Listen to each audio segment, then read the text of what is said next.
বিসমিল্লাহির রহমানির রাহিম। তো আমি মোহাম্মদ আমির ইসলাম অপু। তো আমি একটা বিষয় নিয়ে আসলে কথা বলতে চাচ্ছি, অনেক দিন ধরেই নিয়ত করতেছি যে আসলে কথা বলবো।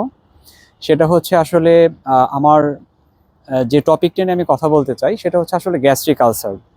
তো আমি কিভাবে আসলে 3.5 বছর এই গ্যাস্ট্রিক আলসারের সাথে ছিলাম।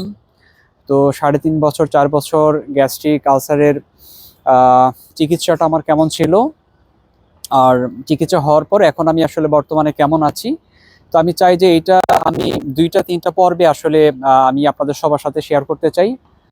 আর আসলে আমার গ্যাস্ট্রিক আলসারের শুরুর গল্পটা আহ, যেমন ছিল এইটা একটা পর্বে নিয়ে আসবো। তারপর আমি আসলে চিকিৎসা কিভাবে করলাম, আর চিকিৎসা নেওয়ার পর আমি আসলে এখন কেমন আছি, এই যে বিষয়গুলো আমার মনে হয় যে এইটা যদি আমি শেয়ার করি, তো এখন যারা বিভিন্ন গ্যাস্ট্রিক আলসারের সাথে আছেন, চিকিৎসাটা আসলে কোথায় করলে ভালো হয়। আমরা অনেকেই ভয়ে আছি যে কিছু একটা হলো যে দেশে চিকিৎসা পাচ্ছি না, সেক্ষেত্রে কি আসলে আমরা ইন্ডিয়া যাব, নাকি আমার দেশে গ্যাস্ট্রিক আলসার বা আলসারের আসলে চিকিৎসা আছে।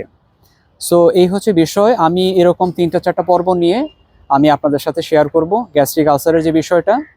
আর আসলে এটা ভয় পাওয়ার মতো কিছুই নাই, আমরা যদি সঠিক ডক্টরের কাছে যেতে পারি আর হচ্ছে কিছু নিয়ম মেলে আমাদের যে জীবনযাত্রার যে একটা অভ্যাস আছে সেইটাকে যদি আমরা একটু পরিবর্তন করে নিয়ে আসতে পারি, তাহলে হয়তো বা এখান থেকে খুব তাড়াতাড়ি আসলে এখান থেকে মুক্তি পাওয়া সম্ভব। তো আসলে আমি আবার প্রথমেই বলি যে গ্যাস্ট্রিক আলসার হওয়ার পিছনের গল্পটা, তারপর আমি এই 3 বছর 3.5 বছর কিভাবে একটা চিকিৎসা পদ্ধতির ভিতরে ছিলাম, আর ফাইনালি এখন আসলে আমি কি অবস্থায় আছি, আর অ্যাকচুয়ালি কোথায় গেলে আপনি ভালো একটা সমাধান পেতে পারেন। তো এইটা নিয়ে আসলে আমি আপনাদের সামনে খুব তাড়াতাড়ি আসলে হাজির হব। তো আশা করি আপনারা আমার ভিডিওগুলো দেখবেন, আমার কথাগুলো শুনবেন। আর আপনাদের জন্য যদি কোনো মতামত থাকে, পরামর্শ থাকে, আর যদি কোনো কমেন্টস থাকে, অবশ্যই আপনারা জানাবেন। তো ঠিক আছে, সবাই ভালো থাকবেন, সুস্থ থাকবেন। আল্লাহ হাফেজ।